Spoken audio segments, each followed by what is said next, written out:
49 అంటే సంతానం, 49 అంటే సంతోషం. 39 ఆంధ్రప్రదేశ్ తెలంగాణ.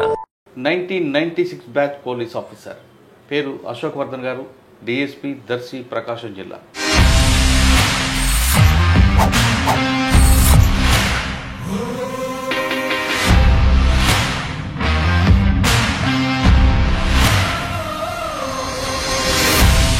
చీరాలు వచ్చేసరికి బాగా నటోరియస్ గ్యాంగ్ అంతా ఉంటుంది. మీరు వచ్చేసరికి ఫస్ట్ ఛాలెంజ్ ఏమండి, ఎవరితో ఉంది మీకు ట్రబుల్ షూటర్? నేను 2000కి వెళ్ళినప్పుడు పేరే అడవియుడు అని ఉండేవాడు. మనకు ఐపీసీలో ఎన్ని క్రైమ్స్ ఉంటాయి, వాడి మీద దగ్గర దగ్గర 34 క్రైమ్స్ ఉన్నాయి. జనవరి 26 ఒక టీచరు ఒక జెండా ఫ్లాగ్ యాజిటేషన్ చేస్తున్నప్పుడు వాడు వెళ్ళి మనకి ఇన్ఫర్మేషన్ ఇచ్చిన ఇన్ఫార్మర్ యొక్క డీటెయిల్స్ ఎప్పుడు డిస్క్లోజ్ చేయదు. వంట వాళ్ళు పనిచేస్తున్నప్పుడు మీరు పెళ్లిళ్ళ కార్యక్రమం ఎందుకు పెట్టుకున్నారు? అక్కడ 2 ఇంజనీరింగ్ కాలేజీ, సెకండ్ ఇయర్ అని, థర్డ్ ఇయర్ అని ఇట్లా వచ్చేవాడు. మ్యాక్సిమం వాళ్ళ పేరెంట్స్ని పిలిపించి నేను చేశాను ఎక్కువ. అంటే తల్లిదండ్రులకు ఇష్టం లేకుండా వచ్చారనుకోండి, వాళ్ళకి ఒక కట్టుబాటు, వాళ్ళకి ఒక మతం అన్నీ ఉంటాయి కదా, సెంటిమెంట్. అది కాకుండా వస్తే మీరు పెళ్లి చేస్తే వాళ్ళకి ఇబ్బందిగా ఉంటుంది కదా. ఆ క్రమంలోనే నా దగ్గరకి మా కానిస్టేబుల్సే వచ్చారు. ఏదైనా నేరం జరిగితే ఆ నేరం కోసం తిరుగుతున్న సమయంలో మీకు ఎదురు నేరస్తుడు వస్తాడు అనేది ఒక వాస్తవం అంటారా? క్రైమ్లో ఎప్పుడైనా ఒకటి మనం ఎఫర్ట్స్ 90% పెడితే ఒక 5% అన్నా మనకు లక్ ఉన్నాయి. ఫస్ట్ పోస్టింగ్లోనే ముద్దాయిని పట్టుకుందామని వెళ్తున్నాం. జనాలు ఒక అతను పరిగెత్తున్నారు. ఆ విధంగా వచ్చి నాకు దొరికాడు. చీరాలు 7 సంవత్సరాల తర్వాత ఎక్కడికి వచ్చారు? ఒంగోలు 1 మీకు బాగా ఎదురుపడ్డ రౌడీ ఎవరండి? 1 ఉండేవాడు. వాళ్ళ ఆవిడనే చంపేశాడు, కాల్ చేసి చంపేశాడు. ఎవరికి ఇది కాదు, కాల్ చేసి అంటే ఒక రకమైన టైపు. అసలు ఈ మూమెంట్స్ ఏంది అని అతను రికార్డ్ తిరగేసి తర్వాత వాళ్ళతో పాటు ఒక ఫ్యామిలీని లేపేసిన నోటోరియస్ క్రిమినల్ దాంట్లో ఎవడు ఇదే. ఎవరు? ఏదైనా కేసులో ఉంటే టెక్నికల్ ఎవిడెన్స్ ఇప్పుడు చూస్తాం. Welcome to crime diaries. ఈ వారం మన గెస్ట్ 1996 బ్యాచ్ పోలీస్ ఆఫీసర్, పేరు అశోక్ వర్ధన్ గారు, డిఎస్పీ దర్శి, ప్రకాశం జిల్లా. 1996లో డిపార్ట్మెంట్కి వచ్చినప్పుడు అశోక్ వర్ధన్ గారు చాలా ప్రాంతాలు పనిచేశారు. ఒక ప్రాంతంలో అయితే దాదాపు 7 సంవత్సరాలు పనిచేశారు. ఆ ప్రాంతం పేరు చీరాల. అక్కడే 7 సంవత్సరాలు పనిచేయడానికి ప్రధాన కారణం అక్కడ సోటుపురం గ్యాంగ్ అంటూ వేరే వేరే గ్యాంగ్స్ ఎక్కువగా మూవ్మెంట్ ఉండడంతో వాటిని పూర్తిగా వాష్అవుట్ చేయడానికి అప్పుడున్న ఆఫీసర్స్ అశోక్ వర్ధన్ గారు అక్కడే ఎక్కువ కాలం కంటిన్యూ చేశారు. ఆఫీసర్లు తన మీద పెట్టిన నమ్మకాన్ని ఎక్కడ కూడా వమ్ము చేయకుండా చీరాలలో ఉన్న గ్యాంగులన్నింటినీ పూర్తిగా నిర్మూలించారు. అందులో భాగంగా మున్నా గ్యాంగ్ని కూడా పట్టుకోవడం, దాని తర్వాత వాళ్ళ దగ్గర 12 మర్డర్లు చేసిన గ్యాంగ్ ఒప్పుకోవడం, వాళ్ళకి ఉరిశిక్ష పడడం కూడా జరిగింది. ఇవన్నీ ఒక పార్ట్ అయితే ఆయన దగ్గర ఇంకొక పార్ట్ ఉంటుంది. చీరాల్లో ఆయన పనిచేసిన సమయంలో పోలీస్ స్టేషన్లో ఎక్కువగా దండలు కనిపిస్తుంటాయి. ప్రధానంగా ప్రేమ జంట కనబడితే, వాళ్ళకి దొరికితే వాళ్ళకి పోలీస్ స్టేషన్లో పెళ్లి చేయడం ఆయనకు ఒక హాబీ. అదొక్కటే కాదు, దొంగతనం జరిగితే ఒక అదృష్టం ఉంటుంది. ఆయన దొంగలు జరిగితే ఆ దొంగలు ఆయనకి ఎదురొస్తుంటారు. అదేంటో ఆయన నేటి తెలుసుకుందాం. సార్ నమస్తే అండి. అశోక్ వర్ధన్ గారు, మీ క్రైమ్ ఇన్వెస్టిగేషన్ అంతా కనిపిస్తుంది, మంచి క్లారిటీగా ఉంటుందండి.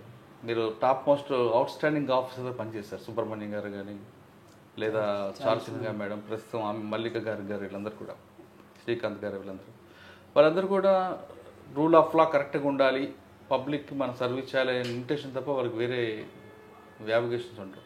అటువంటి అవుట్ స్టాండింగ్ పనిచేశారు కాబట్టి ప్రజల కోసం మీకు మంచి మార్క్స్ ఉన్నాయి. కానీ దొంగతనం జరిగితే దొంగ మీకు ఎదురు రావడం ఏంటి? ఒకటి, ఎక్కువగా మీ సర్వీసులో ప్రేమ పెళ్ళిళ్ళు ఎక్కువ చేశారు.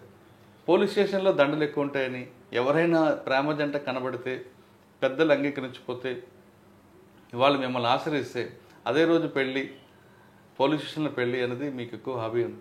అంటే ప్రేమ వివాహాలు చేయడం మీకు ఇష్టమా, లేదు పెద్దలు ఎదిరించి ఎందుకు గొడవలు చేస్తున్నారని కలపడానికి ఇష్టమా అనే ప్రశ్నలతో పాటు, నేను చెప్పినట్లుగా లా అండ్ ఆర్డర్ విషయంలో కానీ, చీరాల్లో అప్పుడు ఎటువంటి గ్యాంగ్స్ ఉండేవి, ఆ గ్యాంగ్స్ కంట్రోల్ వచ్చానికి మీరు ఎలాగా ప్లాన్ ఆఫ్ యాక్షన్ చేసేవారు, అంటే ఒక సోటపురం కాదు, మున్నా గ్యాంగ్ అవ్వచ్చు, లేదా అప్పుడు ఉన్న కటార్ కృష్ణ అవ్వచ్చు, చాలామంది టైగర్ నాగేశ్వరరావు లాంటి వాళ్ళు కూడా మీకు ఎదురై ఉంటారు. ఈ ప్రశ్నలకు సమాధానం చెప్పే ముందు అశోకవర్ధన్ గారు కుటుంబ నేపథ్యం, ఆయన బై ఛాన్సా బై చాయిసా యూనిఫామ్ వేసుకుని చెప్పండి. మాది నెగిటివ్ ప్లేస్ అండి, గుంటూరు జిల్లాలో మామిళ్ళపల్లి అని పొన్నూరు మండలం దగ్గర ఉంటుంది. Negative birth. నేను అంటే డిగ్రీ వరకు పీబీఎన్ కాలేజ్ అని పొన్నూరులో చదివాను. చేసే క్రమంలో నేను అక్కడ పోలీస్ ఆఫీసర్స్ని చూసేవాడిని.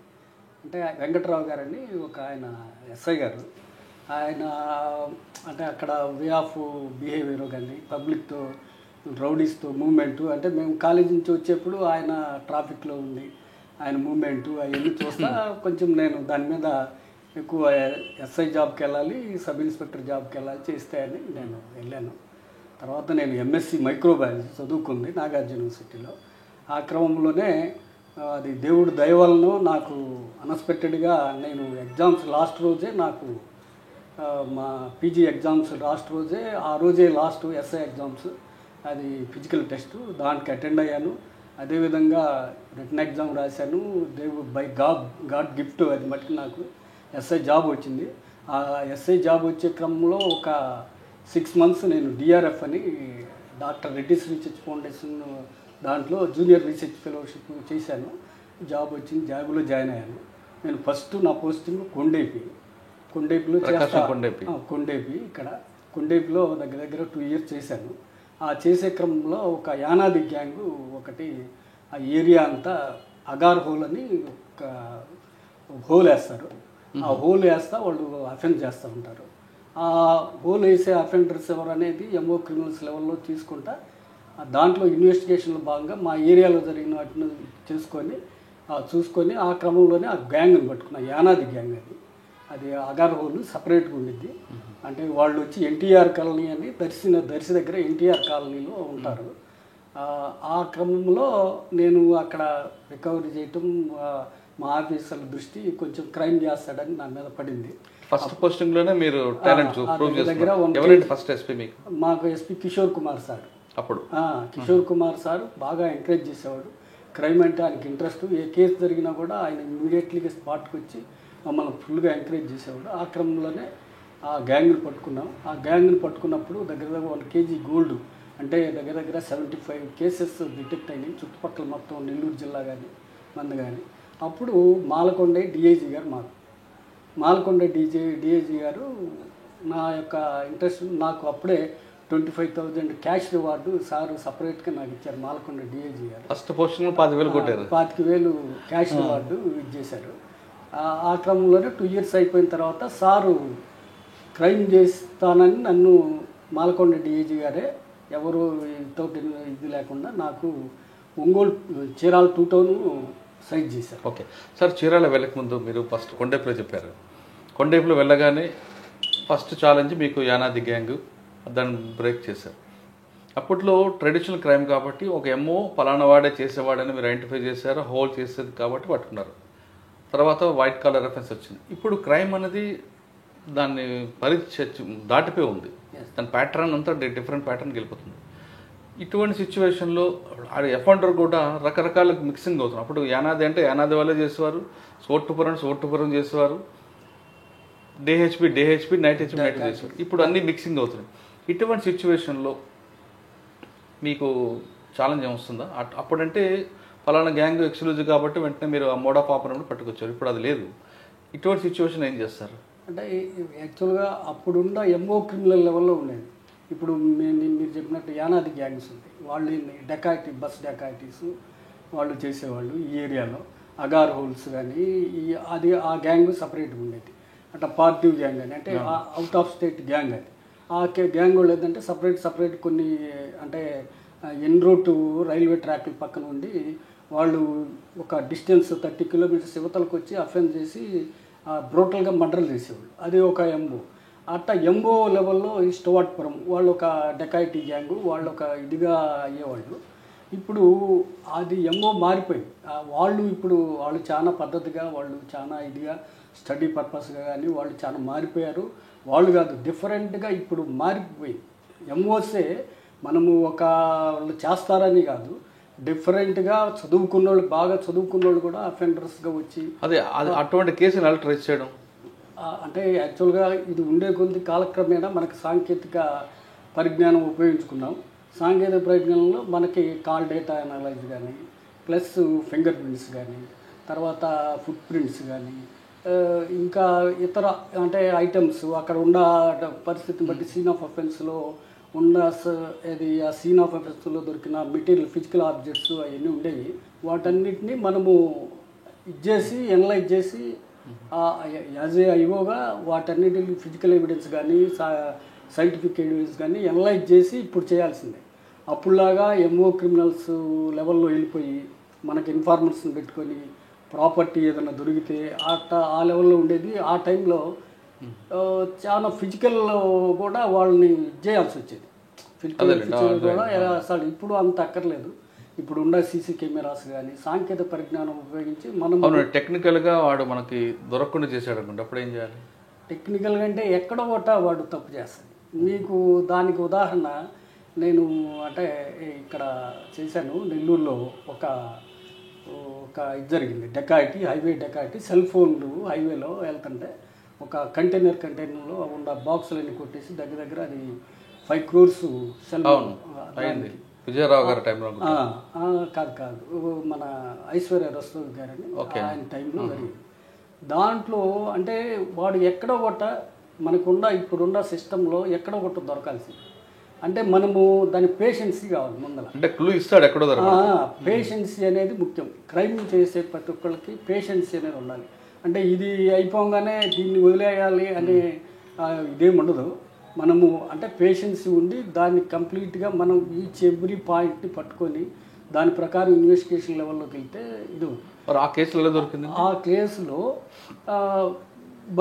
అంటే ఎన్ రూటు వాళ్ళు ఒక కంటైనర్లో వస్తున్న దాన్ని వేరే 2 కంటైనర్స్ వచ్చి ఆపి వాడిని కొట్టి, డ్రైవర్ని కొట్టి దాంట్లో బాక్సులన్నీ కంటైనర్లో షిఫ్ట్ చేసుకొని వెళ్ళిపోయారు.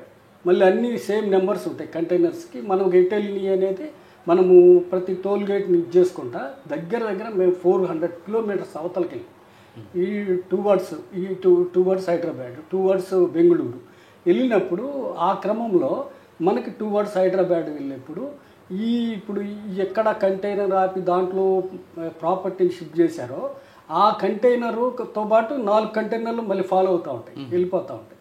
వాళ్ళకి బిఫోరు ఫ్రంట్లో ఒక 2 కార్లు, బ్యాక్ను 2 కార్లు ఉంటాయి. మనము పైలట్ ఎస్కార్ట్ మనం అది ఐడెంటిఫై చేయాలి. ఎందుకు ఈ రెండింటినే ఫాలో అవుతున్నాయని మనము ఆ సీసీ కెమెరాలు చూసుకుంటా ఇది చేయాలి. ఆ క్రమంలోనే ఈ కార్లు ఫాలో అవుతున్నప్పుడు వీళ్ళు హైదరాబాదు హైదరాబాద్లో మనకి రింగ్ రోడ్ ఎక్కిన దాకా వాళ్ళు ఫేక్ నెంబర్లో పెట్టారు. మళ్ళీ హైదరాబాదు రింగ్ రోడ్ ఎక్కిన తర్వాత వాళ్ళు మళ్ళీ కరెక్ట్ నెంబర్కి వచ్చారు. అది మేము ఆ కార్ నెంబరు ఇచ్చేసాం. కార్ నెంబర్ ఒకటి ప్లస్ దాని మీద వాడు స్టిక్కరింగ్ అంటే కొత్తగా న్యూ అది మన టీఆర్ బండి కానీ ఏదన్నా కొత్తగా ఏదన్నా సర్వీసింగ్ చేస్తే వాడు ఏం చేస్తాడంటే స్టిక్కరింగ్ అంటే ఒక దానికి కొత్తగా వచ్చే బండికి రిబ్బన్స్ ఇచ్చేస్తాడు. ఆ రిబ్బన్స్ ఉండేవి దానికి ఒక వెహికల్కి. ఆ వెహికల్ మీద ఉన్న రిబ్బన్లో ఏ షోరూంలో మనం సర్వీస్ చేస్తామో అది కొత్తగా 6 months బిఫోర్ కొన్నారు. మన బానెట్కి రిబ్బన్ ఉంటుంది, రిబ్బన్ వేసి ఉన్నారు. ఆ రిబ్బన్ దాని మీద ఉన్న ఏ సర్వీసింగ్ పాయింట్లో చేస్తారో ఆ సర్వీసింగ్ పాయింట్లో వాడి పేరు అది వెళ్ళిపోయి మనకి రాజస్థాన్ ఒక ఏరియాలో ఈ షోరూము ఇది ఉంది అనేది ఐడెంటిఫై. ఆ రాజస్థాన్లో వెళ్ళి ఆ షోరూమ్కి వెళ్ళి ఈ రిబ్బన్ ఎవరికి ఇచ్చేసామంటే 2 కార్లకి మేము చేసాము, డెలివరీ చేసాము. దానికి సంబంధించిన ఇది డీటెయిల్స్ ఇచ్చిన తర్వాత దాన్ని పట్టుకొని ఇక ట్రేస్ అయిపోయారు, ముద్దాయిలు ట్రేస్ అయిపోయారు. అంత ఎప్పుడు దేన్ని ఏ క్లూని మనం వదలకుండా ఇది చేస్తే ప్రతి క్రిమినల్ తన విజిటింగ్ కార్డు పెడతాడు. ఎక్కడో ఏదో ఒక దగ్గర 400 kilometers దగ్గర వాడు సీన్ ఆఫ్ అఫెన్స్ నుంచి 400 kilometers దగ్గర వాడు ఇదయ్యాడు, ట్రేస్ అయ్యాడు. ఆ ట్రేస్ అయ్యేదానికి చేయటానికి మనకి పేషెన్స్. ఎన్ని రోజులు పట్టిందండి అది? దగ్గర దగ్గర ఒక 15 days పట్టింది. అంటే అంత ఓపిక్గా ఉన్నారు కాబట్టి 15 days అన్ని కెమెరాస్. అంటే ఇప్పుడు క్రైమ్లో ఒక్క నేను చేశానని ఎప్పుడు అనుకోకూడదు. మా టీం వర్క్ ప్లస్ కింద చిన్న హోమ్ గార్డ్ కూడా ఇది చేస్తాడు. ఒక హోమ్ గార్డు, ఒక టెక్నికల్ అసిస్టెంటు ఈ కెమెరాలన్నీ తోస్తా ఆ రిబ్బన్ని ఐడెంటిఫై అతను చేసాడు. అంటే వాళ్ళు అందరు కంబైన్డ్గా చేస్తేనే క్రైమ్లో రిజల్ట్ అనేది ఉండదు. సార్ చీరాలు వచ్చారు, చీరాలు వచ్చేసరికి బాగా నటోరియస్ గ్యాంగ్ అంతా ఉంటుంది. మరి దాన్ని ఎలాగ వాష్అవుట్ చేశారు? యాక్చువల్గా అయితే మీరు వచ్చేసరికి ఫస్ట్ ఛాలెంజ్ ఏమండి, ఎవరితో ఉంది మీకు ట్రబుల్ షూటర్? అక్కడ ట్రబుల్ షూటర్ అంటే అక్కడ గ్యాంగ్స్ ఉన్నాయి. మహారాజ్ అని, మేండ్రగుత్తి మహారాజ్ అని అతను ఒకడు ఉండేవాడు, మేండ్రగుత్తి మహారాజ్ అని. ప్లస్ ముంగా సుధా అని గ్యాంగులు, ఇంకా 4-5 గ్యాంగులు, వల్లాగి జయరావు, వల్లాగి బుద్ధుడు ఇట్లా ఉండేవాళ్ళు. వాళ్ళు అంటే యాక్చువల్గా రియల్గా దీంట్లో ఏంటంటే వాళ్ళు లోకల్గా చేయరు, ఎప్పుడు లోకల్గా ఎప్పుడు చేయరు, అవుట్ సైడ్ వెళ్తారు. అందుకని ఎప్పుడు లోకల్గా చేస్తే వాళ్ళకు ఒక పట్టింపు, పోలీసులు ఇక్కడ లోకల్ వాళ్ళు చేస్తారు, లోకల్ వాళ్ళు పట్టుకుంటారు అని వాళ్ళకి దాని మీద వాళ్ళు అంతా out side, out of state చేస్తాం. అవుట్ ఆఫ్ స్టేట్ వాళ్ళు మనకు వస్తూ ఉంటారు. ఇప్పుడు డకాయిట్లు జరిగి వచ్చినప్పుడు వాళ్ళ ఎంఓ ఏంటంటే అప్పుడు గ్రిల్లు ఉండేది కదా హౌస్లో, గ్రిల్ రిమూవ్ చేస్తారు. ఆ గ్రిల్ రిమూవ్ చేసే ఎంఓ వాళ్ళది ఉండేది.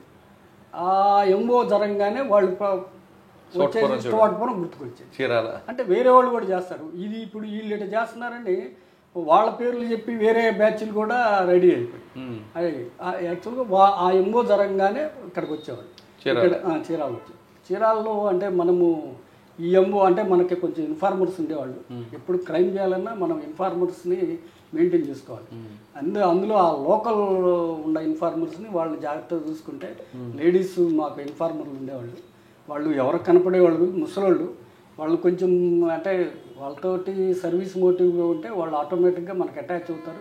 ప్రతి మూమెంట్ ఈ గ్యాంగ్ ఇటు వెళ్ళింది, ఈ గ్యాంగ్ ఇటు వెళ్ళింది అని చెప్పేవాళ్ళు. ఆ క్రమంలోనే వాళ్ళు ఇన్ఫర్మేషన్ ఇచ్చేవాళ్ళు. ఇప్పుడు వీళ్ళు రాగానే అవుట్ ఆఫ్ స్టేట్ వాళ్ళు పోలీస్ పర్సన్స్ రాగానే మనకి చెప్పంగానే మన ఇన్ఫర్మేషన్ అలర్ట్ చేస్తే, సార్ ఈ గ్యాంగ్ ఇటు వెళ్ళింది, ఈ మూమెంట్ ఇది ఉంది. అప్పుడేమి సెల్ ఫోన్లు కానీ వాళ్ళు ఏం వాడేవాళ్ళు కాదు. అంటే వాళ్ళల్లో ఒకరిని క్యాచ్ చేసి వాళ్ళకి అప్పచెప్పేవాళ్ళం.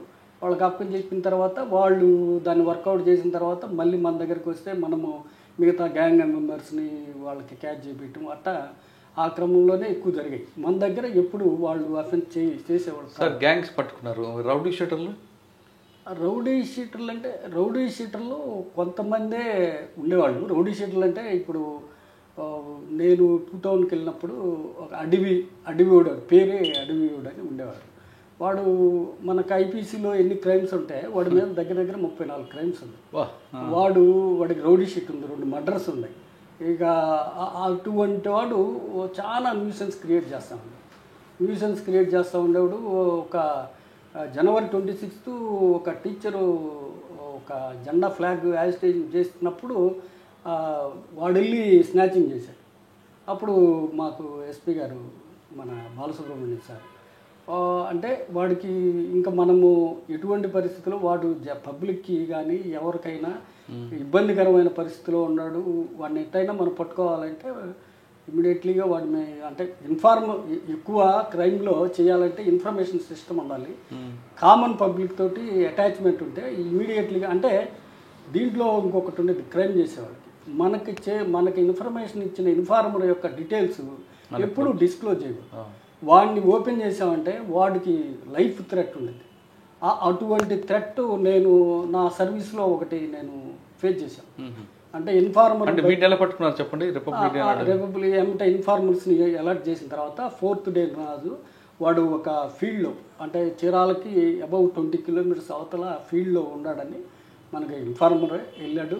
వాడిని అంతా ఫాలో అయ్యి మనకు చూపించాడు, పట్టుకొచ్చాం, అతన్ని అరెస్ట్ చేసాము, రికవరీ చేసాము. తర్వాత అతను అంటే దేవుడు గొప్పవాడు అన్నట్టు వాడు జైల్లోనే చనిపోయాడు. అంటే ఆ విధంగా రౌడీ షీటర్లో కూడా అంతకుముందు చీరాల్లో ఉండేవాళ్ళు, అక్కడి నుంచి కొంచెం స్లోగా తగ్గటం మొదలైంది. అంటే మీకు ఇన్ఫార్మర్ యొక్క గొప్పతనం ఇన్ఫర్మేషన్ అనేది ఎప్పుడు ఎవరికి డిస్క్లోజ్ చేయకూడదు, ఎవరికి అవుట్ అంటే పబ్లిక్కి చేయకూడదు. మేము దానికి ఉదాహరణ మేము కొండేపి చేసేప్పుడే ఒక కొండేపి ఏరియాలో ఒక అఫెన్స్ జరిగితే ఈ ఎంఓ ఎవరంటే కావలి బిట్రగుంట ఏరియాకి సంబంధించిన ఒక అతను అఫెండర్ చేశాడు. అంటే నేను ఆంటోని రాజు అని మా అసోసియేట్ ఇంకో ఎస్ఐ గారు ఉంటే ఇద్దరం కలిసి కావలిలో ఎస్ఐ గారికి బిట్రగుంట ఎస్ఐ గారికి చెప్పి ఇట్లా సో అతను అఫెన్స్ చేశాడు అని మాకు అనుమానంగా ఉందని అని వెళ్ళాం. ఆ ఇంటి ఎదురు అతను మాకు చిన్న ఇన్ఫర్మేషన్, సార్ ఇప్పుడే జస్ట్ అటు పాస్ అయ్యాడు అని. మేము అతనితో మాట్లాడతాం, పక్కన వాడు చూశారు, వాడికి లీక్ చేస్తే నెక్స్ట్ రోజే వచ్చి వాడు అతను చంపేశాడు. అయ్యో, అది అప్పుడు శంకర సాయిబాబా గారు అని ఇక్కడే ఉంటాడు, ఆయన సిఐ. మాకు తెల్లారే అశోక్ ఎందుకు అటు వెళ్ళారా అంటే, సార్ ఎస్ఐ గారు చెప్పి వెళ్ళాము, ఇట్లా ఉండాలని వాడిని చిన్నగా మామూలుగా అడిగితేనే వాడు మర్డర్ చేశాడు. అందుకే అంటే ఎప్పుడైనా ఇన్ఫార్మర్ని ఎప్పుడు డిస్క్లోజ్ చేయకూడదు అని ఈ క్రైమ్ మెయిన్ సూత్రం. అది ఎప్పుడైనా ఎంత ఇబ్బంది వచ్చినా కూడా. సార్, వంటలో పనిచేస్తున్నప్పుడు మీరు పెళ్ళిళ్ళ కార్యక్రమం ఎందుకు పెట్టుకున్నారు? అంటే నేను అక్కడ 2 ఇంజనీరింగ్ కాలేజీ, ఒకటి విఎస్ఆర్ వైరన్ కాలేజీ, చీరాల ఇంజనీరింగ్ కాలేజీ ఉంది. వాళ్ళు వచ్చేవాళ్ళు, ఏది సెకండ్ ఇయర్ అని థర్డ్ ఇయర్ అని ఇట్లా వచ్చేవాళ్ళు. వస్తే నేను వాళ్ళని కౌన్సిలింగ్ చేసేవాడిని. మీరు ఇది కాదు స్టేజ్, మీరు ఆఫ్టర్ మీరు ఏమైనా సెటిల్ అయిన తర్వాత మీరు అది మీ సక్సెస్ లైఫ్ ఉండేది, మీరు ఇప్పుడు కాదు లాస్ట్ ఇయర్కి రండి అని వాళ్ళని పోస్ట్పోన్ చేసి వాళ్ళు అప్పటికి వెళ్ళిన తర్వాత వాళ్ళు సెటిల్ అయ్యి ఏదో జాబ్ అనగానే కొంచెం ఇంటర్ క్యాస్ట్ బ్యాచ్ ఉండేది. వాళ్ళు వచ్చేవాళ్ళు. వచ్చినప్పుడు నేను వాళ్ళ పేరెంట్స్ని మ్యాక్సిమం వాళ్ళ పేరెంట్స్ని పిలిపించి నేను చేశాను. వాళ్ళు చాలామంది అంటే ఇంజనీరింగ్ పిల్లలే, చాలామంది అమెరికాలో కూడా ఉన్నారు, ఒక దగ్గర 15 ఫ్యామిలీస్ ఉన్నాయి. వాళ్ళు ఏదన్నా మేము సర్వీస్ మోటివ్ ఏదన్నా కార్యక్రమం ఉంటే వాళ్ళకి చెప్తే ఇమీడియట్లీ అటెండ్ అవుతారు. అంటే వాళ్ళు బేస్ లేకుండా మటుకు ఎప్పుడు నేను జైలు. సార్, చీరాలలో మీరు ఇంజనీరింగ్ కాలేజ్ పిల్లలు ప్రేమ వివాహాలు అంటే తల్లిదండ్రులకు ఇష్టం లేకుండా వచ్చారనుకోండి, వాళ్ళకి ఒక కట్టుబాటు, వాళ్ళకి ఒక మతం అన్నీ ఉంటాయి కదా, సెంటిమెంట్. అది కాకుండా వస్తే మీరు పెళ్ళిళ్ళు చేస్తే వాళ్ళకి ఇబ్బందిగా ఉంటుంది కదా. అది నేను మ్యాక్సిమం నేను ఎప్పుడు పేరెంట్స్ తెలవకుండా మటుకు చేయలే. అంటే వాళ్ళకి ముందర కౌన్సిలింగ్ చేసాం, ముందర బేస్ కావాలి మీకు. బేస్ అంటే ముందర ఎకనామికల్గా వాళ్ళు స్ట్రెంగ్తన్ అయితే ఆ లైఫ్ కొంచెం. ఆ క్రమంలోనే నా దగ్గరికి మా కానిస్టేబుల్సే వచ్చారు, 2 ఉమెన్ కానిస్టేబుల్, ఒక జెడ్ కానిస్టేబుల్ వస్తే ముందర వాళ్ళ పేరెంట్స్ని పిలిపించి వాళ్ళిద్దరూ ఇష్టపడ్డారు కాబట్టి మీరు క్యాస్ట్ వైడ్గా కానీ ఎప్పుడు దాన్ని చేయగలండి. వాళ్ళిద్దరూ ఆల్రెడీ స్థిరపడ్డారు, వాళ్ళు లైఫ్ కూడా మంచి లీడ్ చేస్తున్నారు, ఎందుకు అనవసరంగా అంటే వాళ్ళు కూడా ఒప్పుకొని వాళ్ళ ఫ్యామిలీ వాళ్ళు. ఇప్పుడు మీరు పనిచేస్తున్న టైంలో చీరాల్లో ఎన్ని పెళ్ళిళ్ళు చేస్తుంటారండి? నేను అంటే 7 years చేశాను. ఒక టోటల్గా ఒక 80 అంటే బాగానే ఉన్నారు. పోలీస్ స్టేషన్ కాదు, ఫంక్షన్ హాల్ చేశారు. ఫంక్షన్ అని ఏం లేదు, నేను మాట్లాడి పంపించేవాడు. దండలు కూడా మార్పించేవారు కదా. దండలు అంటే వాళ్ళు మేజర్స్ అయితే యాజ్ పర్ చట్ట ప్రకారమే ఏదైనా ఉంటే వాళ్ళిద్దరూ ఒప్పుకొని వాళ్ళ మళ్ళీ చట్ట ప్రకారం ఇబ్బంది లేకుండా వాళ్ళ పేరెంట్స్ని పిలిచిన తర్వాతే చేసేవాళ్ళు. ఇప్పుడు నాకు తెలిసి ఎవరు దానివల్ల ఇబ్బంది పడ్డామని ఎవరు రాలేదు. అదే క్రమంలో నేను చేసిన వాళ్ళు 50 members అమెరికాలో ఉన్నారు. ఎప్పుడు నేను ఏదైనా సేవా కార్యక్రమం ఇటు చేస్తున్నామంటే వాళ్ళు ఫండింగ్ కూడా ఎప్పుడు ఇవ్వటానికి రెడీగా ఉంటారు. ప్లస్ వాళ్ళు చదివించారు, ఒక 2-3 డాక్టర్లు కూడా వాళ్ళే చదివించారు. మీరు ఒక స్టేట్మెంట్ ఇచ్చేవారట కదా, ప్రేమించిన తర్వాత పెద్దలు ఒప్పుకోకపోతే నన్ను సంప్రదించండి, అంతేగాని పారిపోయి తల్లిదండ్రులకు చెడ్డ పేరు తేవద్దు అని ఒక మెసేజ్ ఇచ్చేవారట. అంటే తల్లిదండ్రులకి ఇబ్బంది లేకుండా మీరు చేసుకోండి. బేస్ అంటే ఎకనామికల్ బేస్ మీరు స్ట్రెంత్ అయిన తర్వాత అంటే తెలిసి వయసులో అది ఎప్పుడు నేను చేయాలి, అది ఎప్పుడు చేయాలి. ఎకనామికల్గా బేస్ స్టాండర్డ్ ఉంటేనే చేశాను. మీరు ఎక్కడ ఎంక్వైరీ చేసినా చీరాల్లో అదే చెబుతారు. అంటే అప్పుడు ఈనాడు వాళ్ళు ఉండేవాళ్ళు, వాళ్ళు చెప్పేవాళ్ళు, వాళ్ళు సార్ వాళ్ళు స్టాండర్డ్గానే ఉన్నారు. నేను తర్వాత వచ్చిన తర్వాత నేను ఎంక్వైరీ చేశాను, ఎవరన్నా దానివల్ల ఇద్దరు ప్రేమ వివాహం చేసుకుని. సార్ మీరు చేసిన 80 జంటల్లో 80 జంటలు ఇప్పుడు కరెక్ట్గా ఉన్నారా? ఏమైనా ఇబ్బంది పడ్డారు? ఏం లేదు, అందరూ బాగానే ఉన్నారు, నాతో కాంటాక్ట్లో ఉంటారు. అంటే పెళ్లి చేయడం వరకైనా తర్వాత ఫంక్షన్లో కూడా చేస్తుంటారు? ఫంక్షన్లు అంటే ఆటోమేటిక్ పిలుస్తూ ఉంటారు వాళ్ళు. ఫ్యామిలీస్ ఇప్పుడు పెద్ద పిల్లలు కూడా అయ్యారు, ఇంజనీరింగ్ చదువుతున్న కుర్రాళ్ళు కూడా వాళ్ళకి ఉన్నారు. అంటే నేను 2000లో చేశాను, 2000 నుంచి 2007 దాకా నేను చీరాల. ఓకే, చీరాలు ఇవి కాకుండా మీ వర్క్లో టైగర్ నాగేశ్వరరావు అంటే టైగర్ నాగేశ్వరరావు నేను వచ్చే తలకే ఇది అయిపోయాడు, చనిపోయాడు. అది కానీ ఆ షాడోస్ ఎప్పుడు నేను లేను. టైగర్ నాగేశ్వరరావు గురించి చెప్పేవాళ్ళు. వాళ్ళ అబ్బాయి నాకు మంచి, వాళ్ళ అబ్బాయి చీరాల్లోనే ఉండేవాడు. కటార్ కృష్ణ? కటార్ కృష్ణ నేను ఒంగోలు చేశాను కదా, ఒంగోలు చేశాను. అతను స్టేషన్ పిలిపించేవాడిని, మాట్లాడుతూ ఉండేవాడు. ఓకే, చీరాల్లో పనిచేస్తున్న టైంలో ఏదైనా నేరం జరిగితే ఆ నేరం కోసం తిరుగుతున్న సమయంలో మీకు ఎదురు నేరస్తుడు వస్తాడు అనేది ఒక వార్త ఉంది, వాస్తవం అంటారా? అది నిజమే. అంటే క్రైమ్లో ఎప్పుడైనా ఒకటి మనం ఎఫర్ట్స్ 90% పెడితే ఒక 5% అన్నా మనకు లక్ ఉండాలి.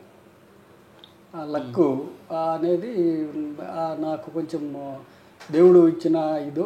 నేను ఒక కేసు పట్టుకుంటే వెదకపోయి తీగ కాలి తగిలినట్లు మీకు ఎదురు, అంటే యాక్చువల్గా రియల్గా దేవుడు ఇచ్చిన గిఫ్ట్ లాగా. నేనే ఒక కేసు దాని గురించి ఏదైనా ఇన్వెస్టిగేషన్ నాకు ఇస్తే నేను దాంట్లో ఉన్నప్పుడు నాకు ఆటోమేటిక్గా కొంత ఇన్ఫర్మేషన్ అని దేవుడు గిఫ్ట్ లాగే వచ్చాయి. ఏమొచ్చాయండి అలా ఒక కేసు?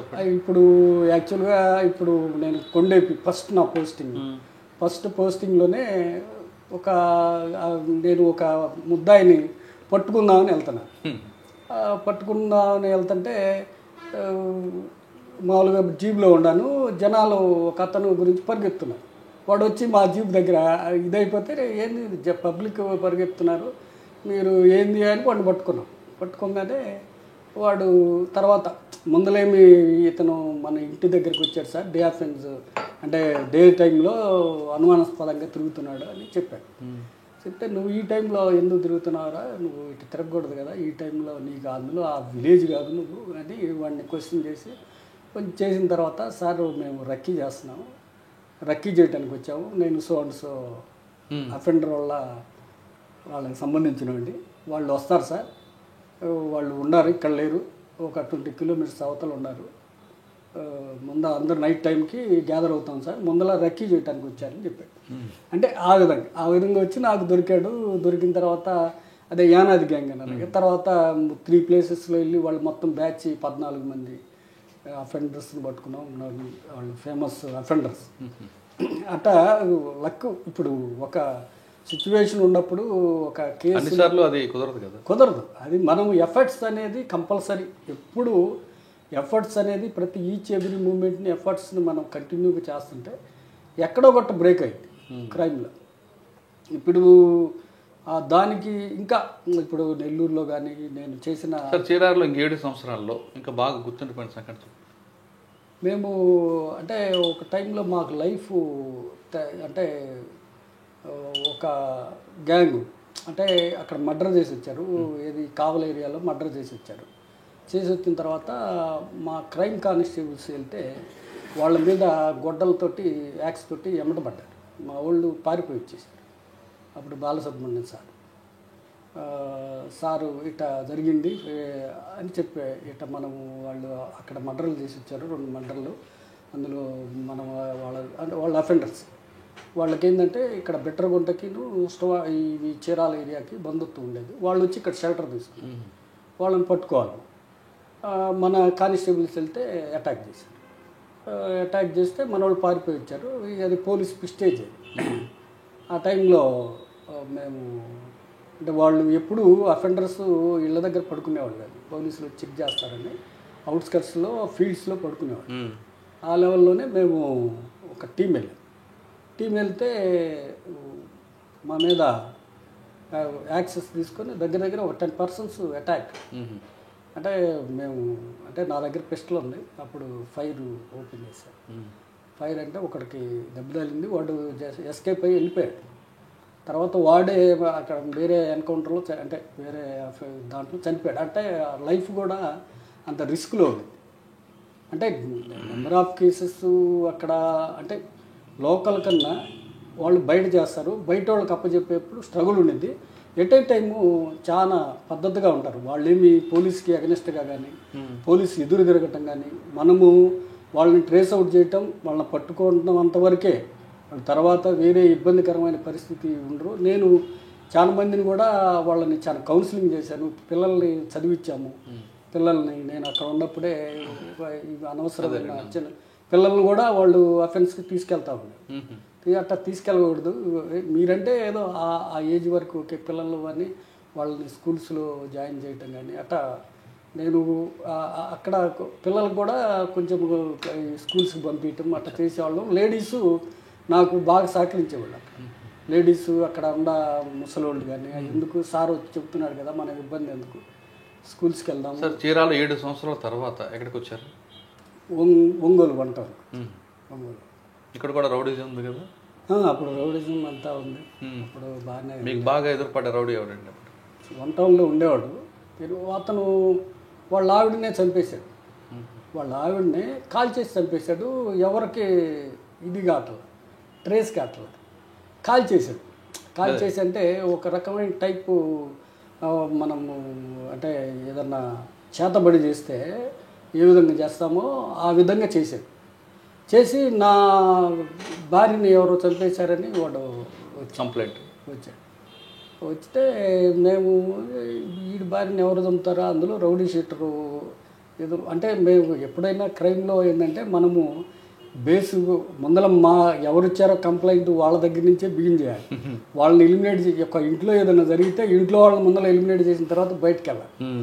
ఫస్ట్ వాడినే వీడు రౌడీ షీటరు, వీడికి అసలు వీడి మూమెంట్స్ ఏంది అని అతను రికార్డ్స్ తిరగేసి ఇతను అంతకుముందు బిఫోరు ఒక ఇతని చేతబడి టైంలో ఒక మర్డర్ చేశాడు.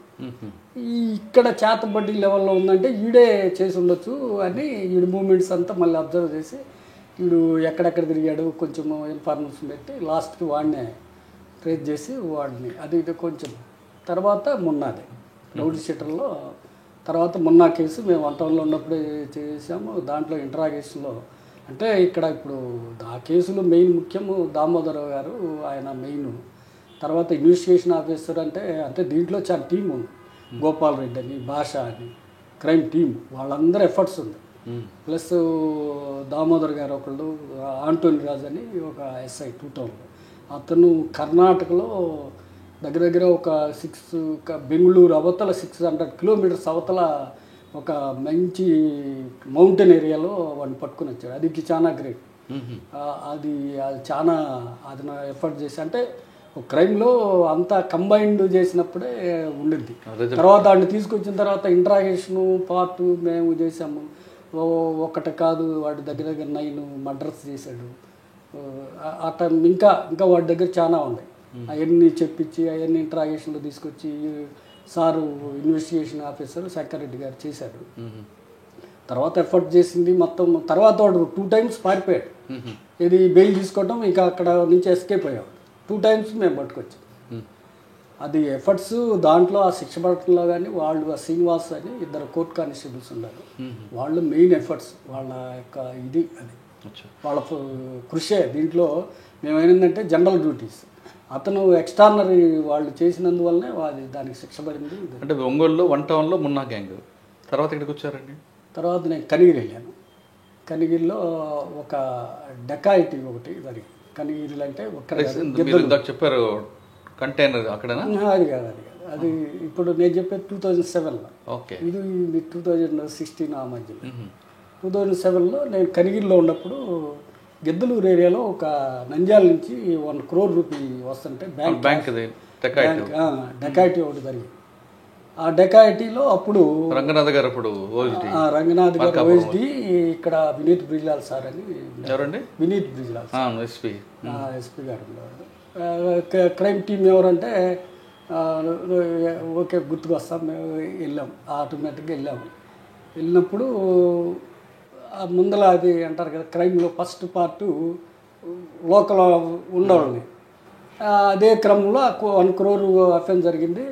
అక్కడ బ్యాంకులో స్టాఫ్ మొత్తాన్ని తీసుకొచ్చిన తర్వాత ఆ స్టాఫ్ అంతా కూర్చోబెట్టి మాట్లాడతా అదే సాయిబాబా సారు దానికి ఆఫీసరు, దాంట్లో పనిచేసేవాడు ఒకడు అవుట్ సోర్సింగ్ కింద పనిచేసేవాడు.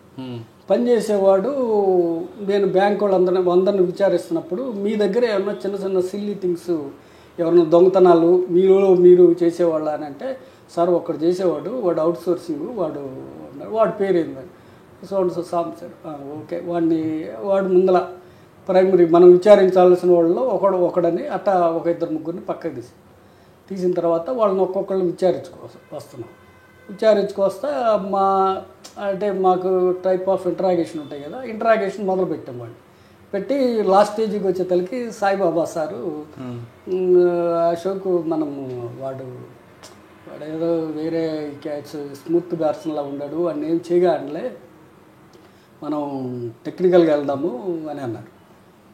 వాడిని ఆ రోజు అయిపోయేది. తర్వాత టెక్నికల్ అఫెన్స్కి వెళ్ళాం. టెక్నికల్ అంటే కాల్ డేటా ఎనలైజింగ్ అవన్నీ టైంలో లాస్ట్కి వచ్చేతలకి వాడే ముద్దాయి. వాడితో పాటు ఒక 7 members గ్యాంగు, వాళ్ళందరూ కలిసి అటు మూవ్మెంటు. తర్వాత వాళ్ళతో పాటు ఒక నటోరియస్ ఒక ఫ్యామిలీని లేపేసిన నటోరియస్ క్రిమినల్ దాంట్లో వాడు ఇదయ్యాడు. ఎవరు వాడు అక్కడ నంద్యాలోడు. ఓకే, ఒక ఇల్లీగల్ ఎఫ్ఐఆర్ పెట్టుకొని ఆ ఫ్యామిలీని చంపేశాడు, ఒక 5. అప్పుడు రాజశేఖర్ సారు ఇప్పుడు డిఐజీ, రాజశేఖర్ సారు డిఐజీ, ఇప్పుడు అక్కడ ఓజిటీ. అదే వాళ్ళ కేసు కూడా ఆయన కూడా విచారించాడు ఆ టైంలో, అక్కడ ఉన్నారు.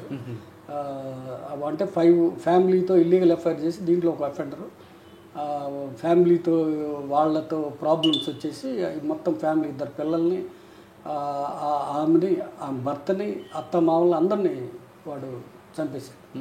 అంటే ఫస్ట్ కనిగిరిలో ఉన్నా మీకు పిలిచారు, వెళ్ళాము, చేసాము. అది దాని కనిగిరి తర్వాత నాకు నెక్స్ట్ ప్రమోషన్ వచ్చి సిఐగా, ఒంగోలు రూరల్ సిఐగా చేశాను. ఆ క్రమంలోనే మధ్యలో కొంతకాలం సీఎం పేషీలో చేశాను. రోసీ గారు ఉన్న టైంలో సీఎం పేషీ అంటే అప్పుడు ఆంధ్ర మనకి తెలంగాణ గొడవ ఉండేది. అప్పుడేదో ఇంటెలిజెన్స్ వాళ్ళు ఇంపార్టెంట్ పర్సన్ ఏమి లీక్ కాకుండా ఉండాలి ఇవన్నీ అంటే సీఎం గారికి, అంటే నేను చీరాల్లో చేశాను కదా, సీఎం గారు నాకు నమ్మకస్తుడు, అతనైతే ఓకే ఎక్కడికి లీక్ కాదని అంటే అప్పుడు నాకు హాట్లైన్ అని ఒక ఫోన్ ఇచ్చి నేను సీఎం గారి దగ్గర ఉన్నాను. అప్పుడు రోసీ గారి దగ్గర. తర్వాత ప్రమోషన్ వచ్చి ఇక్కడ ఒంగోలు రూరల్ వచ్చాను. తర్వాత ఒంగోలు రూరల్ చేశాను. ఒంగోలు రూరల్ తర్వాత ఎస్బీ చేశాను. ఎస్బీలో అంటే ఇక్కడ అంటే ఏదన్నా క్రైమ్ జరిగితే మటుకి నన్ను కొంచెం చూపించేవాళ్ళు, నేను వెళ్ళేవాడిని, మ్యాక్సిమం ఎఫర్ట్ చేసేవాళ్ళం, అన్నీ డిటెక్ట్ అయినాయి. ఇప్పుడు వరకు ఇచ్చిన వాటిలో ఎప్పుడు నాకు ఫీల్ కాల. ఒక పిల్లోడి మటుకి నేను ఒక 1 month తర్వాత నేను అద్దంకి సిఐగా పనిచేస్తున్నప్పుడు ఒక ముళ్ళమూరు లిమిట్స్లో ఒక పిల్లోడు మిస్ అయ్యాడు రెడ్డి నగర్లో. అది ఒకటి నాకు 2 months తర్వాత ఇచ్చారు. అప్పుడు ఐఓలు కలెక్ట్ చేయాల్సిన ఇన్ఫర్మేషన్ సరిగ్గా కలెక్ట్ చేయనందువల్ల అది మిస్ అయింది. నా సర్వీస్లో ఒకటి అది నాకు ఇచ్చిన కేసు మిస్ అయింది. మిగతా ఏ కేసు ఇది చేసినా దేవుడి దయ వలన. అంటే కేసు ఇన్వెస్టిగేషన్లు బ్రేక్ త్రూ తేవడం వేరు, ఫెయిల్ అవ్వడం అనేది వేరు. ప్లస్ మీరు ఎటువంటి ఎవిడెన్స్ లేదు, క్లోజ్ చేస్తుంటారు. కానీ కన్విక్షన్ రేట్ ఎంత ఉందండి? కన్విక్షన్ నెంబర్ ఆఫ్ నాకు 80% కన్విక్షన్. అంటే డెకాయిటీలు కానీ వీటిల్లో కానీ ఇప్పుడు మొన్న కేసు కూడా నేను వన్ ఆఫ్ ది అంటే సార్క్ అసిస్టెంట్స్గా కొన్ని కేసుల్లో నేనే బాడీ ఎగ్జిబిషన్ కానీ అటువంటి మొన్న కేసులో కూడా నేను వన్ ఆఫ్ ది విట్నెస్ నేను ఎవిడెన్స్ చెప్పాను. అంతే కాకుండా ఏదన్నా మాకు ఇది కాకుండా జనరల్గా మర్డర్స్ జరుగుతూ ఉంటాయి, వాటిల్లో కూడా నాకు కన్విక్షన్. ఇప్పుడు నేను ఇదే క్రమంలో నేను ఒంగోలు రూరల్లో పనిచేసేప్పుడు ఒక లవ్ మర్డర్ జరిగింది. ఒక అమ్మాయిని అదే పనిగా ఇది చేస్తుంటే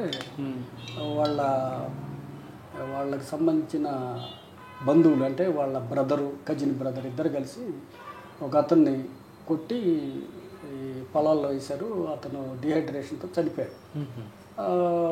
ఫస్ట్ 174 పెట్టారు. 174 కట్టిన తర్వాత పిఎంలో ఏంటంటే టెస్టికల్ పార్ట్ దగ్గర ఇదే అయిందని వచ్చింది. టెస్టికల్ పార్ట్ దగ్గర అంటే సెక్చువల్ జెల్సీ ఉంది. అంటే సెక్చువల్ జెల్సీ ఉంది అనేది, సెక్చువల్ జెల్సీకి ఏ కారణాలు ఉంటాయంటే ఇతను ఆ చుట్టుపక్కల ఒక అమ్మాయిని ప్రేమించాడు. అది నన్ను తీసుకున్న తర్వాత దాంట్లో టెక్నికల్ ఎవిడెన్స్ యాడ్ చేసాం. అంటే వాళ్ళ బ్రదర్సు, ఇప్పుడు చనిపోయిన డిసీజుడు వాళ్ళ బ్రదర్సు వాళ్ళతో ఈ ఫోన్ను అటాచ్ అయ్యి మూవ్ అయినాయని, ఆ మూవ్ అయిన తర్వాత వాళ్ళ ఆ ప్రజెన్స్ కూడా సీన్ ఆఫ్ అఫెన్స్లో ఉందని అవన్నీ ప్రూవ్ అయిన తర్వాత దాని మీద కన్విక్షన్ కూడా వచ్చింది వాళ్ళకి. అట్లా నేను ఎక్కువ ఏదైనా కేసులో ఉంటే టెక్నికల్ ఎవిడెన్స్ ఎప్పుడు చూస్తూ ఉంటాను. అంటే సైంటిఫిక్ ఎవిడెన్స్తో పాటు టెక్నికల్ ఎవిడెన్స్ ఉంటుంది. సైంటిఫిక్ ఎవిడెన్స్లోనే అంటే సీన్ ఆఫ్ అఫెన్స్లో మనము కలెక్ట్ చేసే కాకుండా ఈ టెక్నికల్ ఎవిడెన్స్ యాడ్ చేస్తే దానికి కొరాబరేటివ్గా ఎవిడెన్స్లో బాగుండిద్ది, ప్లస్ కన్విక్షన్ అవ్వడానికి ఎక్కువ అవకాశం. ఓకే సార్, ఒంగోలు రూరల్ తర్వాత ఎక్కడికి వచ్చారు? ఒంగోలు రూరల్ తర్వాత సింగరాయకొండ, ముందర ఎస్బీ చేశాను, తర్వాత సింగరాయకొండ వెళ్ళాను. అక్కడే ఉందండి క్రైమ్ నేచర్. క్రైమ్ అంటే నెంబర్ ఆఫ్ కేసెస్ అక్కడ టంగుటూరులో ఇదే క్రమంలో పార్థివ్కే వాళ్ళ ఎంఓస్ డిఫరెంట్గా ఉంటాయి. వాళ్ళు మనకి 2 టౌన్లో ఒంగోలు 2 టౌన్లో ఒక మర్డర్ చేశారు. ఒక బ్యాంక్ ఎంప్లాయీని చంపేశారు. వాళ్ళు ఎంఓ ఏంటంటే వాళ్ళు రైల్వే ట్రాక్ పక్కన ఉంటారు, గుడారాలు వేసుకొని. వాళ్ళకి అటు 30 కిలోమీటర్స్ ఇటు 30 కిలోమీటర్స్ ట్రావెల్ చేస్తారు. ట్రావెల్ చేసి వచ్చి ఆ ఏరియాలో రైల్వే ట్రాక్ పక్కన ఉన్న హౌసులు కానీ అవి అంటే బ్రూటల్గా కొట్టేస్తారు. ఎంత అంటే వాళ్ళు కెప్ట్ చేసే అమౌంట్ తక్కువైనా రాగానే టెర్రర్ క్రియేట్ చేస్తారు. ఆ టెర్రర్ క్రియేట్ చేసే క్రమంలో అతను కొడితే అతను చనిపోయాడు. వాళ్ళ వైఫ్కి ఏమో హెడ్ ఇంజరీ అయింది. ఆ కేసులో ఎవిడెన్స్ మనం పట్టుకున్న తర్వాత వాళ్ళు ఎంతవరకు చెప్పలేదు. నెంబర్ ఆఫ్ డేస్ అదే వాళ్ళు చెప్పట్లేదు. చెప్పకపోతే దాన్ని మాకు బాలసుబ్రహ్మణ్యం సార్, అశోక్ దీన్ని ఎట్టయినా మనం ఇది చేయాలి, ట్రేస్ అవుట్ చేయాలంటే అప్పుడు వాళ్ళ యొక్క ట్రాక్ని పట్టుకొని మనకు విజయవాడ ఇటు వాళ్ళన్నీ మూమెంట్స్ చూసుకొని అక్కడెక్కడ ఏమి మొత్తం దగ్గర 6 మర్డర్ ఫర్ గెయిల్ చేశారు. 6 మర్డర్ ఫర్ గెయిల్ను తీసుకొచ్చి వాడిని ఇప్పుడు ఈ ఎవిడెన్స్ ఉంది. అంటే ఏదైనా వాడికి లాంగ్వేజ్ ప్రాబ్లం, లాంగ్వేజ్ వచ్చు. వాడు మనకి నిజామాబాద్ బోర్డర్లో ఉండేవాళ్ళు, వాళ్ళు పార్టీ గ్యాంగ్స్ వాళ్ళు, నాందేడ్ ఏరియాలో. వాళ్ళు చెప్పరు. అంటే వాళ్ళకి ఒక రకమైన అంటే వాళ్ళు ప్రాక్టీస్ చేస్తారు. ప్రాక్టీస్ అంటే అమ్మవారి పూజలో ప్రాక్టీస్ లాగా మనం ఎంత ఇంటరాగేషన్ చేసినా ట్రాన్స్లోకి వెళ్ళారంటే వాళ్ళు ఎటువంటి పరిస్థితిలో మీరు ఏం చేసినా ఏమీ వాళ్ళకి ఉండదు, అంత ఇదిగా ఉంటారు. దాన్ని బ్రేక్ చేయాలంటే ఏ విధంగా ఉండిద్దంటే దానికి డిఫరెంట్ టెక్నిక్స్ వాడింది. ఆ యొక్క దీన్ని బ్రేక్ చేసి ఏం చేశారంటే అంటే టెక్నిక్స్ ఉంటాయి, అవి బయటకి టెక్నిక్స్ వాడి యొక్క క్లాస్ని బ్రేక్ చేసి వాడు చెప్పాడు. ఇక ఎవిడెన్స్ అంతా మాకు వచ్చింది పార్థివ్ గ్యాంగ్, అదే నోటోరియస్ గ్యాంగ్. పట్టుకున్న వాటిలో ఇంకా ఏం లేదు, బ్రోటల్గా మర్డర్ చేసేస్తారు. అది ఒకటి మేము ఒంగోలు 1 టౌన్ ఏరియాలో పట్టుకున్నాం. సింగరాయకొండ తర్వాత ఎక్కడికి వచ్చారండి? సింగరాయకొండ తర్వాత నేను కొవ్వూరు వెళ్ళాను. నెల్లూరు కొవ్వూరు వెళ్ళాను. కొవ్వూరులోనే నేను అదే ఇప్పుడు చెప్పిన కేసులు చేసి కొవ్వూరులో ఉన్నప్పుడే మీకు ఒకటి జరిగింది. కొవ్వూరులో మా పోలీసులు కూడా ఇక్కడ ఒక పోలీస్ ఆఫీసరు ఒక కేసులో ఇన్వాల్వ్ అయ్యాడు. ఒకళ్ళు గోల్డ్ కొనుక్కోవటానికి వెళ్తుంటే దగ్గర 90 lakhs మా దగ్గర కొవ్వూరులో పొడుగుపాడు దగ్గర దించారు వాళ్ళని. అది ఆ బంగారం కొనుక్కునే వాళ్ళని మేమంతా ఇన్కమ్ ట్యాక్స్ ఆఫీసులని దించేసి వాళ్ళని మన కావల దాకా తీసుకొచ్చి కావల్లో కొట్టి పడేశారు. ఆ గోల్డ్ కొనేవాళ్ళు కూడా కావాలి.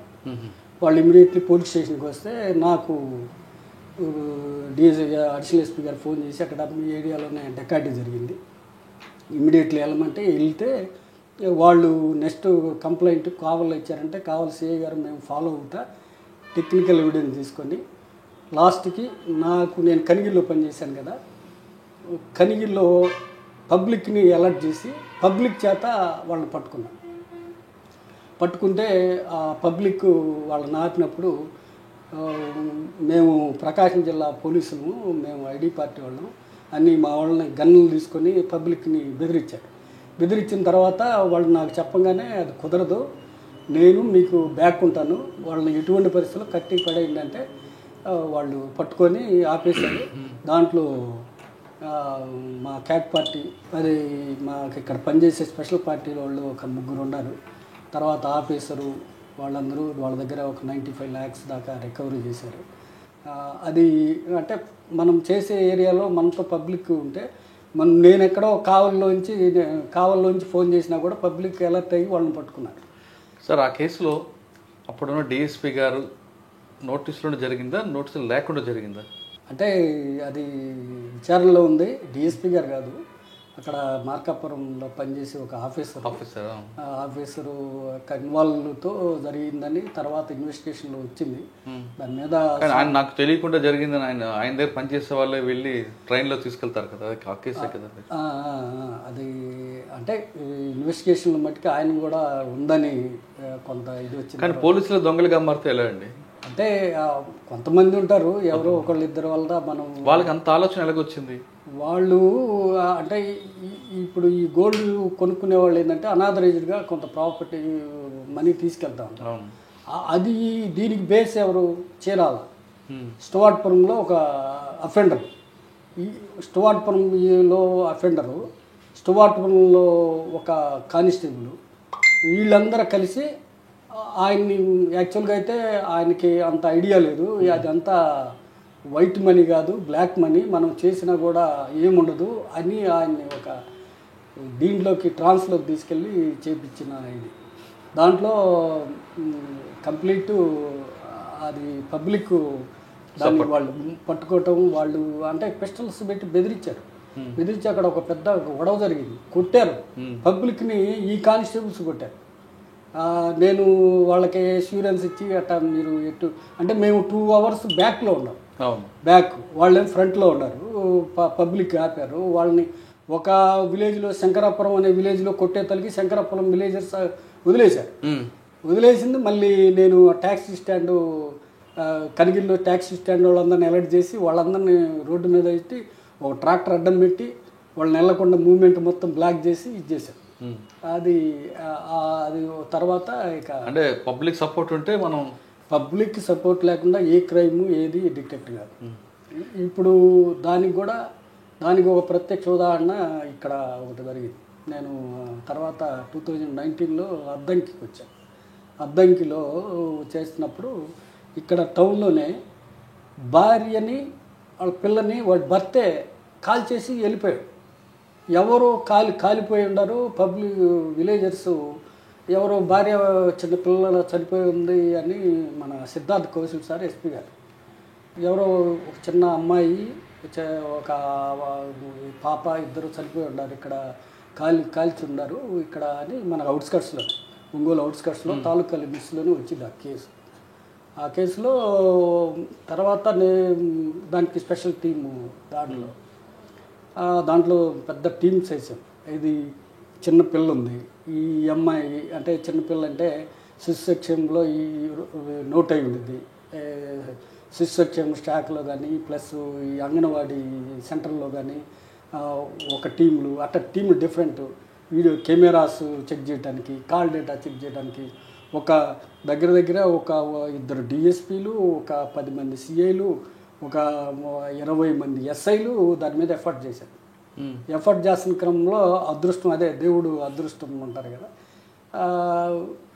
వాడు అక్కడ మేము ఫస్ట్ ఏంటంటే అక్కడ వీళ్ళు మొగుడు పిల్లలు గొడవ పడుతున్నప్పుడు అతని యొక్క క్లాత్ అంటే డిఫరెంట్ బ్లూ క్లాత్ ఉంది సార్, కిందేమో వైట్ ప్యాంట్ ఉంది, బ్లూ క్లాత్ ఉంది. అంటే వీళ్ళు ఏదో సపరేటు అంటే ఏదన్నా దాంట్లో కంపెనీలో పనిచేసేవాళ్ళు కానీ లేకపోతే ఇక్కడ హాస్పిటల్లో పనిచేసేవాళ్ళు కానీ ఆ డ్రెస్ ఉండిద్ది. అందుకని అసలు ఈ డ్రెస్ ఉండేవాళ్ళు ఇక్కడ ఏ దీంట్లో సుజుకి షోరూంలో పనిచేస్తున్నారా, హీరో హోండా షోరూంలో పనిచేస్తున్నారా ఎవరా అనేది ముందల మేము అది ఎన్యూమరేట్ చేసాం. చేస్తే అది ఎంతసేపటికి ఇది కావట్లా. అది లాస్ట్కి ఒక హాస్పిటల్ పేరు చెప్పకూడదు, హాస్పిటల్కి కూడా ఆ డ్రెస్ ఉంది. వెళ్ళాం, ఆ హాస్పిటల్ టచ్ చేస్తే ఈ డ్రెస్ ఉండోళ్ళు ఎవరన్నా ఎంతమంది ఉన్నారు ఏంది మీ దగ్గర లిస్ట్ మొత్తం వేయండి అని వాళ్ళ కుటుంబ పరిస్థితులు ఏందని ఎంక్వైరీ చేయడానికి వాళ్ళని కూడా అడిగారు. వాళ్ళు కొంత ఇచ్చారు. ఇచ్చినా కూడా మాకు ఒక 7 days తర్వాత ఇదే కెమెరాస్ చెకింగ్లో ఒక మూమెంటు మనకి తెలిసింది. ప్లస్ వాడు గుండు అంటే అంత జుట్టు రాలేదు, గుండు చేయించుకొని ఉన్నాడు, కొంచెం జుట్టు ఉంది. వాడు దాంట్లో కనపడుతుంది, వాడు మూమెంట్ అంటే ఆ డ్రెస్ తోటి ఈ డ్రెస్ తోటి. అప్పుడు విలేజర్స్ అందరినీ దగ్గర గుంటూరు జిల్లా అద్దంకి ఏరియా మొత్తం ఈ రూట్లో వెళ్ళాడు. ఈ టైప్స్గా ఉండేవాడు ఎవడన్నా ఉంటాడా అని పబ్లిక్ని అలర్ట్ చేసేటప్పుడు అంటే పబ్లిక్ కూడా ఇది చెప్పాం. ఒక చిన్నపిల్ల ఉండిద్ది, వాడికి ఒక పెళ్ళం ఉండిద్ది, వీళ్ళు గుండు ఉండిద్ది, వాడికి అటువంటి వాడు మీ ఏరియాలో ఎవడన్నా ఉన్నాడా చేస్తుంటే వచ్చేసింది ఇన్ఫర్మేషన్. సార్ ఒకడు ఉన్నాడు, ఇది అద్దంకి అవతల పక్కన విలేజ్లో ఉన్నాడు, వాళ్ళ ఆవిడని ఎప్పుడు కొడతా ఉంటాడు, ఒక 10 రోజుల నుంచి వాడు మీ ఆవిడ ఏదంటే ఆవిడని వాళ్ళ ఊరు పంపించాను అని చెబుతున్నాడు. వాళ్ళిద్దరు కొట్టుకుంటా ఉంటారు సార్, వాడు జుట్టు పట్టుకు ఇంతే ఉండిద్ది అని చెప్పాడు. ఏమంటే వాడు ఏం చేస్తాడంటే వాడు హాస్పిటల్లో పనిచేస్తాడు సార్, ఒక హాస్పిటల్లో పనిచేస్తాడు. ఇదేదో కలిసేట్టుందని ఏమంటే హాస్పిటల్కి వెళ్ళి వాడిని క్యాచ్ చేస్తే వాడే అంటే మనము అది పబ్లిక్కి చెప్పకుండా మనం ఏదో ఇది చేస్తుంటాయి. పబ్లిక్కి అది మనం గ్యాదర్ చేసి ఇన్ఫర్మేషన్ పెడితేనే పబ్లిక్ నుంచి వచ్చింది ఇన్ఫర్మేషన్. అంటే ఆ విధంగా పబ్లిక్ సపోర్ట్ లేకుండా క్రైమ్లో మనం ఏమీ చేయలేము. వాళ్ళ ఇన్వాల్వ్మెంట్. ఒంగోలు తర్వాత ప్రమోషన్ ఎప్పుడు వచ్చింది మీకు డిఎస్పీగా? నాకు డిఎస్పీగా నేను 2019లో వచ్చింది. 19 సార్ 2019 వరకు ఎస్ఐగా ఉన్నప్పుడు మీరు పెళ్ళిళ్ళు చేశారు లవర్స్కి, కానీ తర్వాత చేయలేదా? తర్వాత అంటే చేసాం కానీ అంటే ఎప్పుడైనా పోలీసులో మనం సర్వీస్ చేయాలంటే ఎస్ఐతో పబ్లిక్ ఉన్నంత అటాచ్మెంట్ ఉండే కొందికి తగ్గిపోతాం. పబ్లిక్ ఎప్పుడైనా మనం ఎస్ఐ పిల్లర్, ఎస్ఐ పబ్లిక్ ఎంత సర్వీస్ చేస్తే అంత పేరు, అదే పేరు ఇక లాంగ్ లైఫ్ కంటిన్యూ. ఓకే, డిఎస్పీకి first posting vigilance enforcement. Okay, తర్వాత విజిలెన్స్ ఎన్ఫోర్స్మెంట్, తర్వాత దర్శిలో మేజర్ క్రైమ్ ఏముంటుందండి? దర్శిలో మేజర్ క్రైమ్ ఒకప్పుడు మావోయిస్ట్ ఎఫెక్ట్ అంతా ఉండేది కాదు. దర్శిలో అంత క్రైమ్ పెద్ద చెప్పుకునే లేదు అసలు. ఇప్పుడు డెకాయిటీ అనేది లేదు. అంటే మా ఏరియాలో డివిఎన్ కాలనీ త్రిపురాంతకం అప్పుడు అంటే అటువంటి గ్యాంగ్లు కూడా నేను పట్టుకున్నాను. Dacoity gangs. మళ్ళీ స్టువార్ట్పురం లాగా డివిఎన్ కాలనీ కూడా ఒక గ్యాంగ్, అది ఎరుకుల వాళ్ళు. అంటే ఇప్పుడు లేరండి, ఎవరు లేరు, అందరూ చదువుకొని మంచి ఉన్నస్తున్నారు. క్రైమ్ ఏంటంటే అక్కడ అంత ఉంటుంది ఎఫ్ఐఆర్ ఎక్కడ? దర్శి స్టేషన్ వచ్చి మేజర్ క్రైమ్ 400 దాకా ఏముంటాయి. ఎక్కువ ల్యాండ్ డిస్ప్యూట్స్ వేరేగా ఉండవు, కొంచెం ఇల్లీగల్ ఎఫైర్స్తో మర్డర్స్ ఉంటాయి, అంతేగాని పెద్ద క్రైమ్ ఆర్గనైజ్డ్ క్రైమ్ దర్శలో ఇప్పుడు ప్రజెంట్ పోస్టింగ్. ఓకే, ఒక కేసు బ్రేక్ అవ్వాలంటే మీరు చెప్తున్న పబ్లిక్ ర్యాపోర్ట్ ఉంటేనే కేసు బ్రేక్ అవుద్దని. ట్రెడిషనల్ క్రైమ్ వరకు ఓకే, ఇప్పుడు సైబర్ క్రైమ్లో వాడు ఎక్కడో ఉంటాడు, ఏదో మెసేజ్ పంపిస్తాడు, వీళ్ళు క్లిక్ చేస్తారు, మోసపోతుంటారు. ఆ విధంగా మోసపోకుండా ఉండాలంటే పబ్లిక్ ఏం చేయాలంటే? పబ్లిక్ ముందల మనం వాడే సెల్లు, మనం వాడే ఏం ఫీచర్స్ వాడుతున్నాం, వాటిలో ఏం టచ్ చేయాలనేది ముందర ఎడ్యుకేట్ అయి ఉండాలి. మనకి ఒక సెల్ వాడుతున్నామంటే ఈ సెల్లో ఏమేమి అప్లికేషన్లు వేస్తున్నాం, ఏమేమి దాంట్లో మూమెంట్ ఉండింది, ఏది వచ్చింది అనేది ముందర ఎడ్యుకేట్ అయి ఉండాలి. వీళ్ళు మామూలుగా జనరల్గా అంటే ఎక్కువ ఇలిటరేట్ యాక్చువల్గా రియల్గా నేను యాక్చువల్గా ఒక 1 year అన్నా మానుకొని సైబర్ క్రైమ్లో ఒక 1 year కోర్స్ అన్నా చేయాలని నా ఇది. అంటే రాబోయే తరంలో ఇంకా అంతా సైబర్ క్రైమ్లోనే ఎక్కువ జరిగింది. సైబర్ క్రైము అంటే ఏదో క్లిక్ అని వచ్చింది, మనం కామన్ మ్యాన్కి అది ఉండదు. ఆ కామన్ మ్యాన్ క్లిక్ చేయగానే కొంతమంది నాకు తెలిసిన మేజర్ ఒక ఇన్సిడెంట్ జరిగింది. బాగా ఉండతను నాకు ఒకరోజు ఫోన్ చేశాడు, అన్ఎక్స్పెక్టెడ్ సార్ నా న్యూడ్ ఫోటో ఒక ఆమె చూసిందంట, ఉత్తరప్రదేశ్ నుంచి నా మీద కేసు పెట్టామని ఒక డిఎస్పీ గారు నాకు ఫోన్ చేస్తున్నారు సార్, నువ్వు ఇమ్మీడియట్లీగా ఇది నా దగ్గర రాకపోతే నేను ఇచ్చేస్తాను, లేకపోతే ఆ అమ్మాయికి కంపన్సేషన్ కింద 20 lakhs నువ్వు అకౌంట్లో అని చెబుతున్నారు సార్ అని నాకు ఫేస్. అసలు నువ్వేం చేసేవారు అంటే, నేను మామూలుగా నైట్ టైంలో పడుకొని చూస్తున్నప్పుడు నేను మామూలుగానే బేర్ బాడీతో బన్నీతో ఉన్నాను సార్, మామూలుగా చూస్తున్నప్పుడు ఏదో వచ్చింది, క్లిక్ చేశాను, నా ఫోటో తీసినట్టున్నారు, నా ఫోటోనే నాకు చూపిస్తున్నారు, నేను మొండి మామూలతో వేరేది యాడ్ చేశారు, నాకు ఇంతవరకు నా పార్టీ కిందదంతా వేరే పార్టీ ఉంది, నన్ను ఇది చేస్తున్నారు సార్. ఈ న్యూడ్ ఫోటోని ఒక లేడీ చూసి ఆ లేడీ కంప్లైంట్ ఇచ్చిందంట, అక్కడ డిఎస్పీ గారు ఫోన్ చేస్తున్నారంటే ఆ నెంబర్ ఇవ్వండి, ఆ నెంబర్ ఇస్తే నెంబర్ వెరిఫై చేస్తే అది నెంబరు ఫేక్ నెంబర్, అది నెట్ నుంచి చేశారు ఇతనికి టెక్నికల్గా. నేను ఇమీడియట్లీగా నువ్వు అది ఫోన్ బ్లాక్ చేసి ఇమీడియట్లీగా మన సైబర్ క్రైమ్ వాళ్ళని ఇక్కడ జై అని ఉంటాడు అతనికి ఫోన్ చేసి ఈ సో పర్సన్ వస్తాడు, మనం అది జాగ్రత్తగా ఇది చేయాలంటే ఇతను ఒక మెసేజ్ పంపించాడు, ఇది మా సైబర్ క్రైమ్. ఆ మెసేజ్ని వాడు క్లిక్ చేశాడు, వాడిది ఆటోమేటిక్గా వాడిది ఇదే. ఆ తర్వాత దాన్ని అటువంటి తెలవకుండా అంటే బాగా చదువుకున్న వాళ్ళు కూడా బై అన్ఎక్స్పెక్టెడ్గా దాన్ని క్లిక్ చేస్తారు. అందుకే ఫోన్ కొనేప్పుడు ఏంటంటే ఫోన్ వాడేప్పుడు కానీ దాంట్లో ఏం అప్లికేషన్లు ఉంటాయి, ఏమేమి వస్తాయి, ముందర ఒక ఎడ్యుకేటెడ్ అంటే మనం కామన్ మెన్ కూడా. అందుకనే మా ఎస్పీ గారు ఎక్కువ సైబర్ క్రైమ్ కానీ వీటి మీద ఎక్కడైనా విలేజ్ విజిటింగ్ వెళ్ళినప్పుడు కంపల్సరీ అందరిని పిలిపించి కొంత పబ్లిక్కి ఇచ్చేయమని మా ఎస్పీ గారు అందరూ చెబుతున్నారు. అందరూ మాకు ఉమెన్ వీళ్ళు కూడా ఉన్నారు ప్రతి విలేజ్కి, వాళ్ళని కొంత ఎడ్యుకేట్ మహిళా పోలీసు వాళ్ళకు కూడా కొన్ని క్లాసులు తీసి ఇక్కడ పబ్లిక్కి వెళ్ళినప్పుడు ఆ విలేజర్స్కి అలర్ట్ చేయటం ఇట్లా చేస్తున్నాం ఎక్కువ. సార్ ఫైనల్గా చెప్పండి, పోలీస్ డిపార్ట్మెంట్లోకి వచ్చే వాళ్ళకి మీరు ఇచ్చే మెసేజ్ ఏంటి?